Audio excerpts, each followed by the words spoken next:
Athlete Mindset is part of the CASSource Podcast Network. At CASSource, we love podcasts. In fact, we love building podcasts, everything from development to production. Because of all that, we're growing this one-of-a-kind podcast network. If you have a podcast or looking to launch a new podcast, then we should talk. You can message me on Twitter at Eric_Kaz or hit us up any way that works for you by searching CASSource on your social media app of choice. Let's talk about your podcast joining this one-of-a-kind podcast network, the CASSource Podcast Network.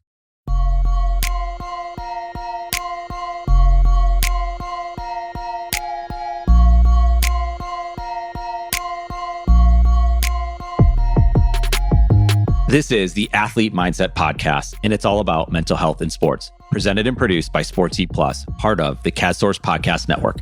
Athlete Mindset is hosted by Bonta Sumii. Lisa is a therapist and mental performance consultant to high-performing athletes at the youth, collegiate, and professional levels.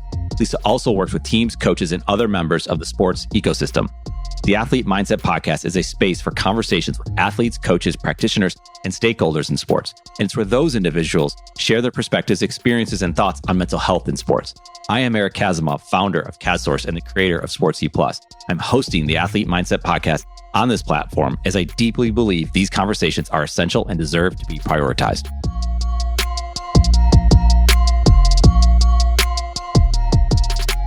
Hey, everybody. Welcome to another episode of Athlete Mindset. Today, I have Albert Urias with us. He is a collegiate wrestler at California State University at Bakersfield. He's currently a redshirt junior. This past season, he placed fourth at the Pac-12 championships. Albert also had the honor of being named Pac-12 Wrestler of the Week in February, along with being ranked as high as number 31 in the country.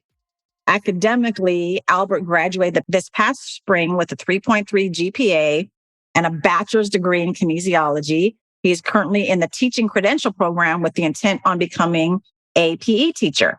He has started teaching at a local high school in Bakersfield already while still training and competing.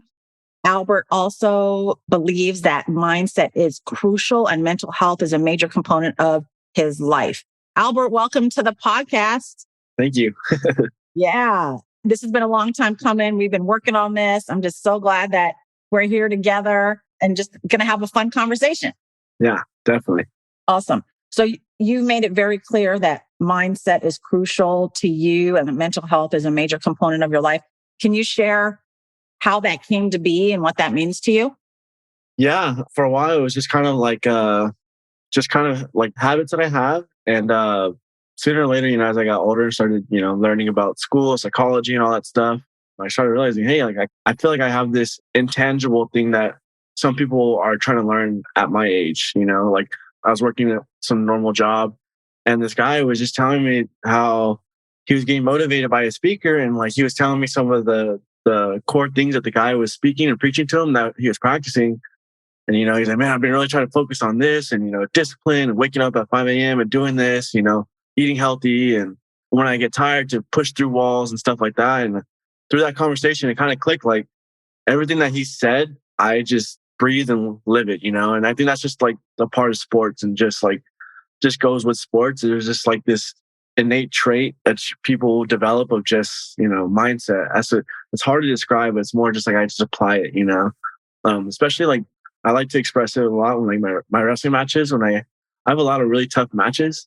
I have a lot of nail biters, and my coaches they get a little heart attack.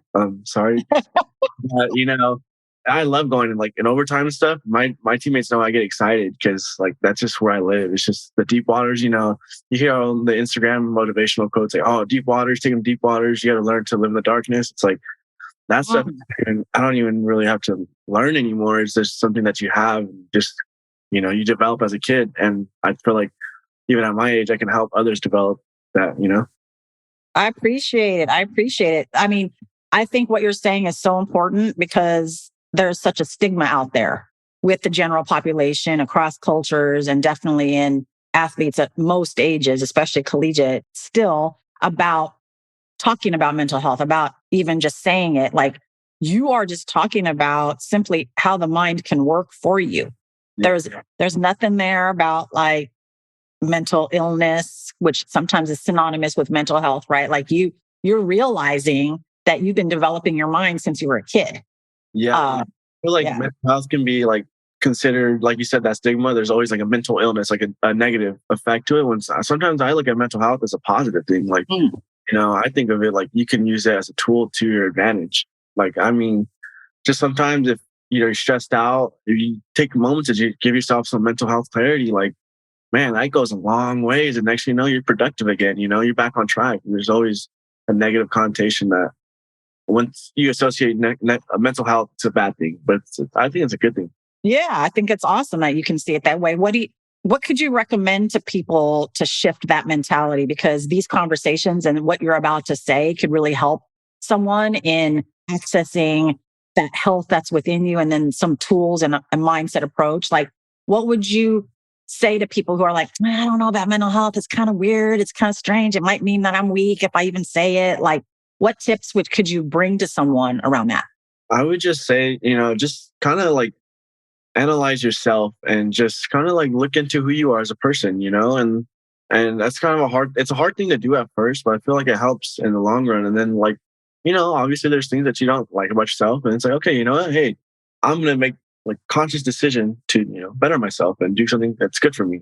And I feel like just being mindful of that, like doing things that are always going to help you out and better you, whether it's, school or athletics or social life. I feel like it just goes a long way. And that's what you can look at mental health in an aspect to, help.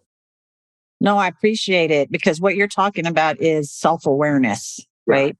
Because one's approach to developing solid mental health may be different for the next person, but knowing what works for you, right? You earlier talked about like practicing discipline, eating healthy, being able to push through that wall and swim in the deep waters, which is all really super cool. What habits have you developed over time that can help you with your mindset? Like if someone was like, oh, I want to how about approach that Albert has, what would be some of the first steps? Some of the first step is definitely like those discipline things. Like I learned like when times get really tough, life gets tough, you get hectic, things start happening that you're like, you have no control over. I have to get a piece of paper and I have to just write down a list of what I have to do, what I have to accomplish for the day. What are some things I want to add to my day? Like for me, for a while, it's actually just till about last week, I was doing 30 pull-ups every morning. I don't know why, but that was my thing. I just did 30 pull-ups every morning, and that was my thing. The only reason I don't do it no more is because my little, machine broke at home. But But yeah, just starting with like, sometimes when people think of discipline, they think of like, a hardcore lifestyle where you have to no friends, no fun. Discipline they don't think is fun, But I think discipline is more like tasks that you have to accomplish for the day, things that you want to do for your day that's going to help you out in your lifestyle. And then you can, if you have spare time, then you incorporate that time to hang out with your friends and stuff, or, take time to yourself, all that stuff. That's what I would start for. I love it. So many valuable things you're saying, all right? Like you're highlighting controlling the controllables, right? As a collegiate athlete, there's so many things in school, in your social life, in your sport that you can't control. But if you say like, hey, I can do 30 pull-ups, that's something that you feel like you can accomplish. Yeah. Even though your machine broke, we can pivot and do something else. Maybe that's 30 sit-ups or squats. Now it's push-ups every morning. It's push-ups. So we adapt. We adapt. The thing broke. Okay, we're going to move to the next thing, which is awesome. And making that list is super powerful. The brain likes it when we make a list and then we accomplish it and then check it off. The brain likes that for sure.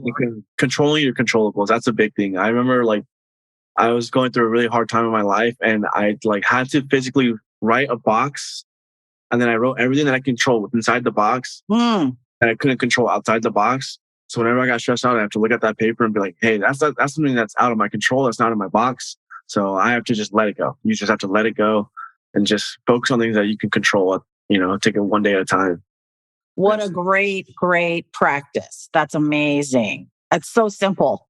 Drawing a box. What you control is within that box. Things that you can are outside that box. And like a reminder to have it somewhere. So when you're in the moment and emotions take you over, or the situation takes you over, you can just look and there it is. Yeah, especially in a culture where now like social media is so heavily intermingled into our lifestyles. Like even I catch myself, scrolling through Instagram for 30 minutes and you're seeing someone else's lifestyle and expectations, and then you do an analysis of your life and you're like, oh, like how come I'm not like this or this and that, And then it's like, well, like, that's just a social media life that you've seen. And it's something that you can't control. What can I control in my present life in the moment right now? That's so crucial. I mean, even like a simple thing like screen time, like my screen time right now is like 3 hours and I want it to be at an hour.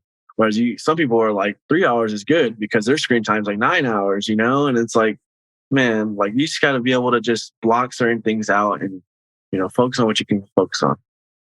I love it. And social media with your comments are super important in that, it's only social media we can't control and people post the positive stuff. It's rare.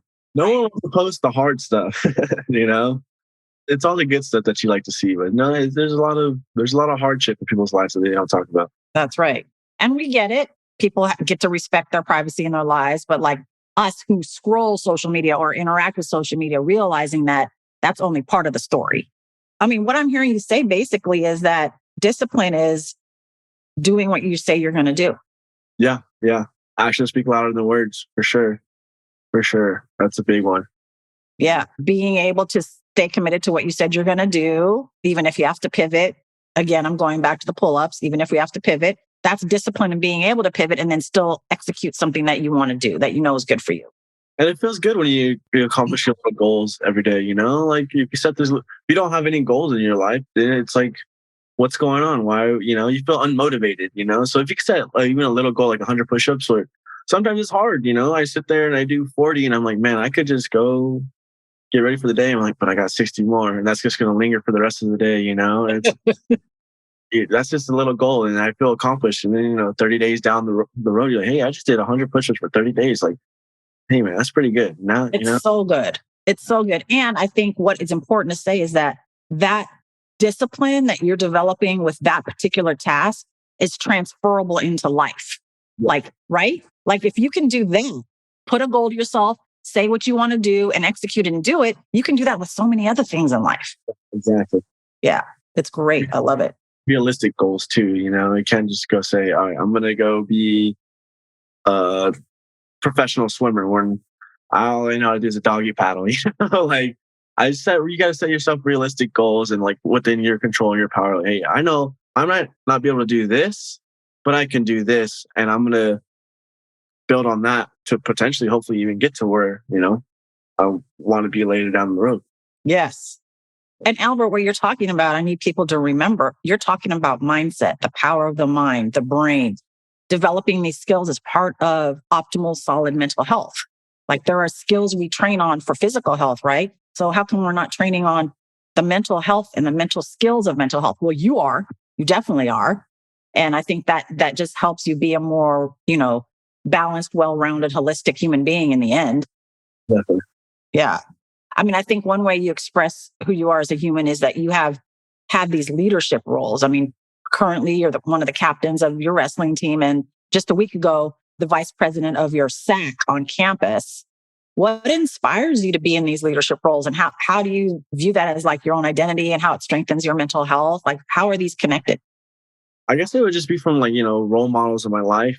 It's kind of cliche, but it's like, you look up to your father, your dad and stuff like that, or your mentor and coach. It's like, just following in those footsteps of, someone guided me to where I'm at. I didn't just get here by myself, and acknowledge that I had people that helped me get to where I'm at now. And it's like, I can help others. I can lift others with me. It's not just me. It takes a whole community. It takes and then it's like, I like to see other people succeed as well. I'm not such a self-centered person where it's all about me.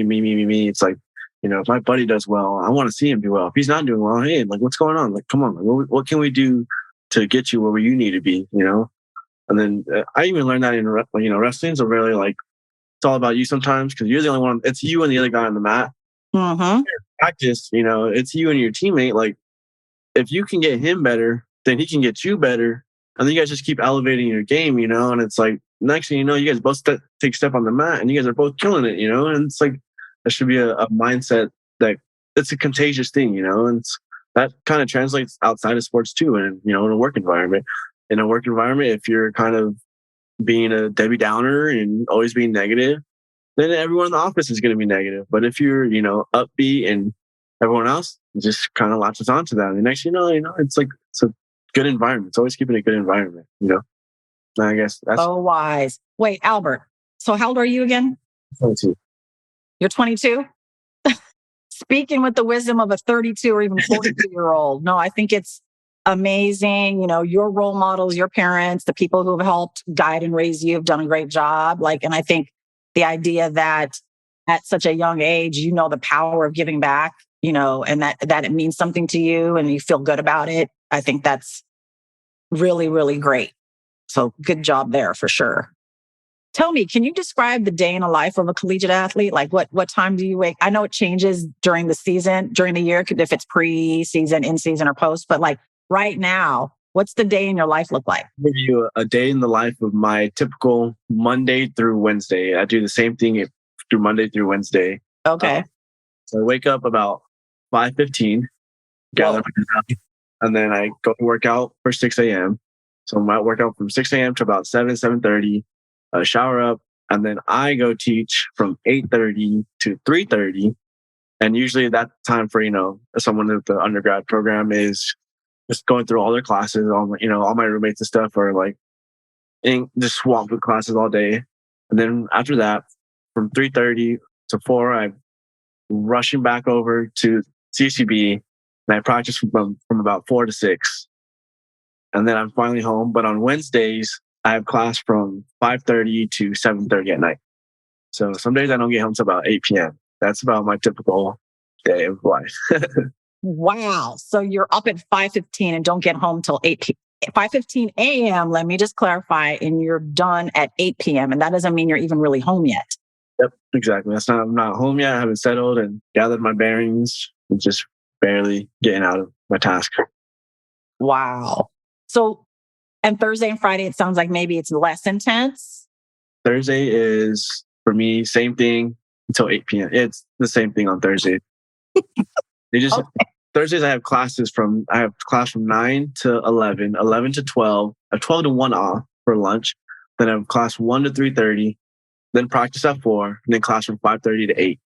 Wow. And so all those aspiring collegiate athletes out there who are listening, like, y'all need to know and hear that this is not uncommon. This isn't just Albert's like unique life, right? This is what happens when you get there, get the opportunity to compete and study and learn and push yourself physically and academically, right? It's not like all glory, right? But I've definitely had my easy schedules, like my past semesters before. I've had 4 online classes and 1 in person. So I was just, having fun. But there's semesters and times where times get tough and you got to buckle down. You have to prioritize everything, and every minute of your life is crucial.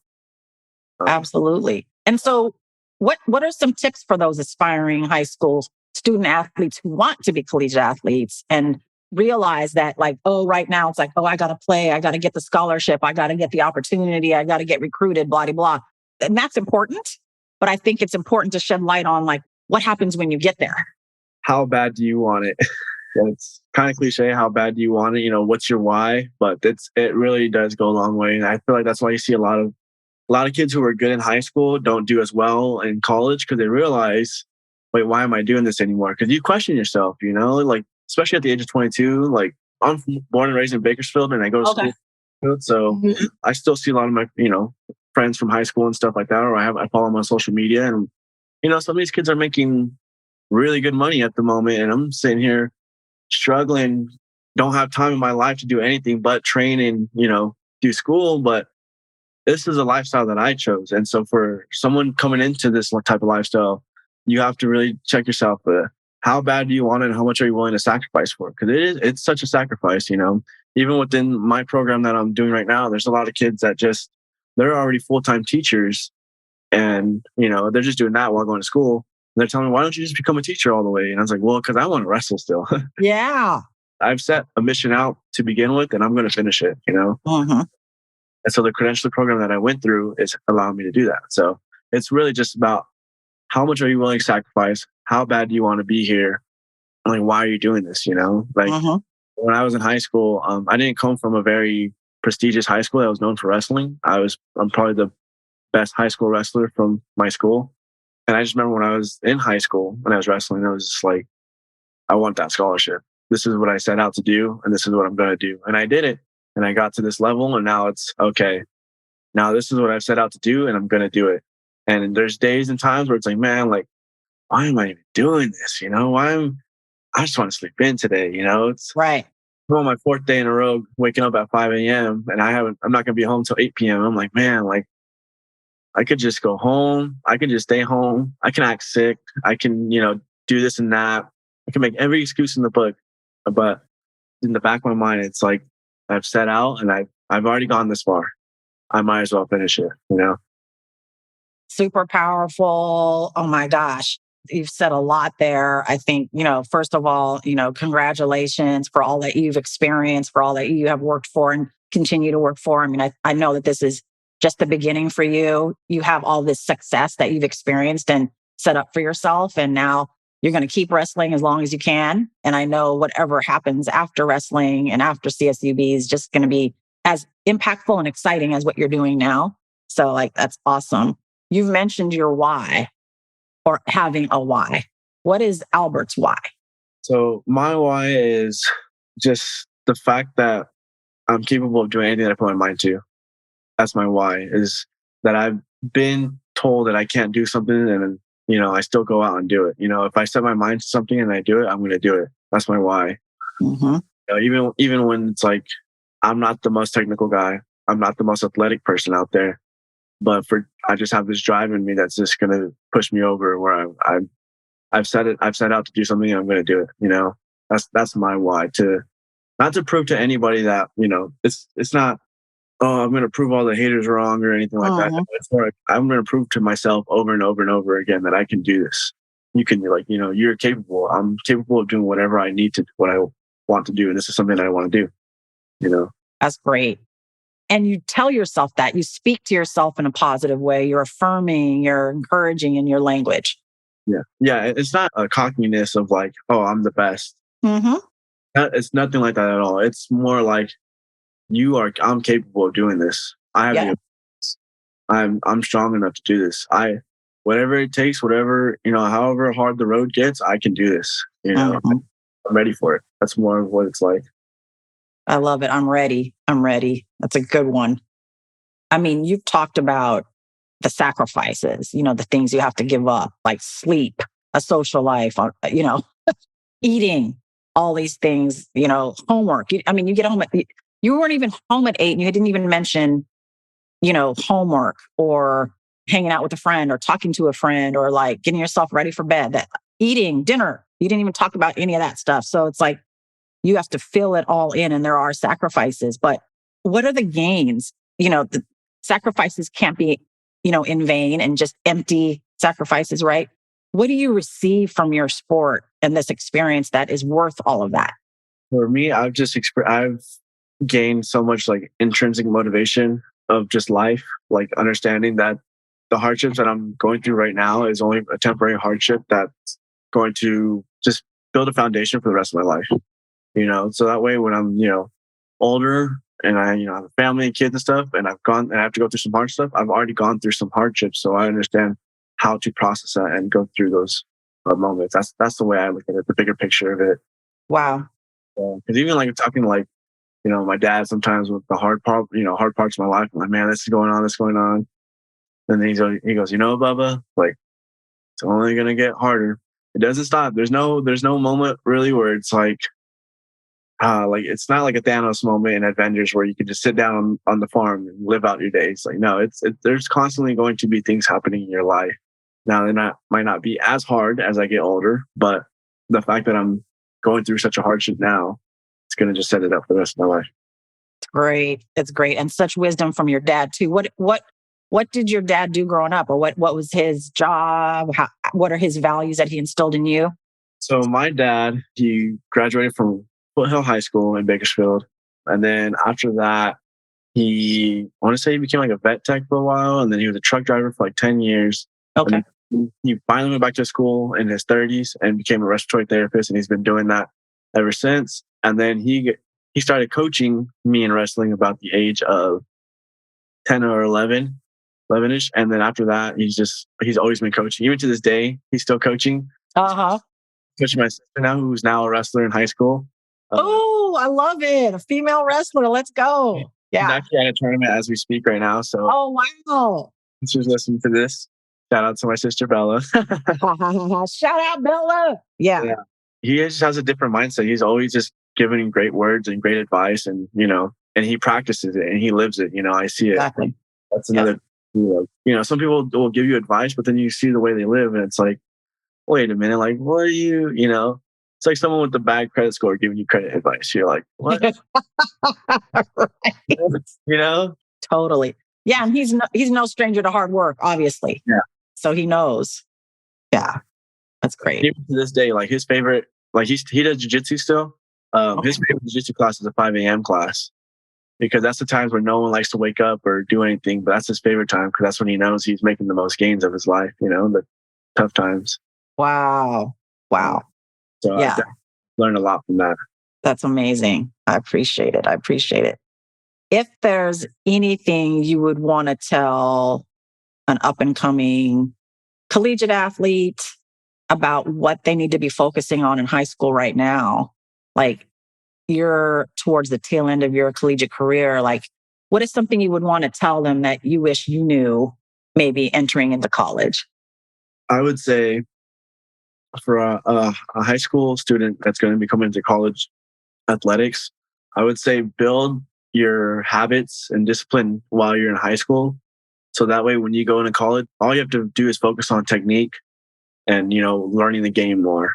I think that's like a huge thing because that was kind of mainly what I just had to focus on was just learning the game. I mean, because I'm still technically, learning and going through the process. But I mean, from my freshman year to now, that's the only thing I've had to focus on is just being technical and learning the game, whereas some kids, they come in, they don't have these discipline habits. They're not used to waking up at 6 a.m. They're not used to waking up at 7 a.m. Like I remember we had a kid a couple years ago come in. He's like, I've never even ran more than like a mile in my life. And it's like, what? Like we're doing 5-mile runs, buddy, and like my thing back in the day was running a mile every morning, like I was used to that stuff. But just building habits like that, yeah. Because even like some kids that I do like private lessons with, some of my wrestlers now that are, I'm focusing on developing habits and positions that's going to translate to their collegiate career, not a bunch of flashy moves or hyped up and doing crazy cool stuff to look good on Instagram, but the real gritty stuff that's going to just not just carry on like your college life, but the rest of your life, like those discipline habits, like just work on them now. And then it's just kind of become second nature, There's going to be a shell shock moment in the beginning of the year where you just think like, am I cut out for this? I didn't sign up for this, You already expected this. You're like, oh, okay, like I'm used to this type of stuff, I'm used to hard work. I'm used to having to sacrifice all and do all that stuff, No, I think that's great advice. And what I'm seeing is that if you want to be a collegiate athlete or an athlete at the next level where you currently aren't yet, you got to behave like one. So someone wants to be a professional athlete, you got to behave professionally. What that means is being a man of your word, knowing your whys, setting realistic goals, practicing discipline and challenging yourself, and committing to the mental aspect of your sport because it will transfer over into life as well. Exactly. Just be ready. You have to come in ready and expect like everything to be difficult. That's kind of the best way to put it. College athletics is not easy at any level. It is not an easy from competition to school to social life. None of the three aspects are a walk in the park. College athlete, or student athlete, you're going to have a struggle in every single aspect of your life and you have to be ready for that. Yeah. Well, I will end on that. I appreciate our time together. Appreciate everything that you've shared and your experience, not just on the mat, but in school and leadership and in your family. It's been a pleasure to get to know you a little bit more, Albert. Thank you. I appreciate it. Athlete Mindset is part of the CADSource Podcast Network. At CADSource, we love podcasts. In fact, we love building podcasts, everything from development to production. Because of all that, we're growing this one-of-a-kind podcast network. If you have a podcast or looking to launch a new podcast, then we should talk. You can message me on Twitter at Eric_Kaz, or hit us up any way that works for you by searching CasSource on your social media app of choice. Let's talk about your podcast joining this one-of-a-kind podcast network, the CasSource Podcast Network.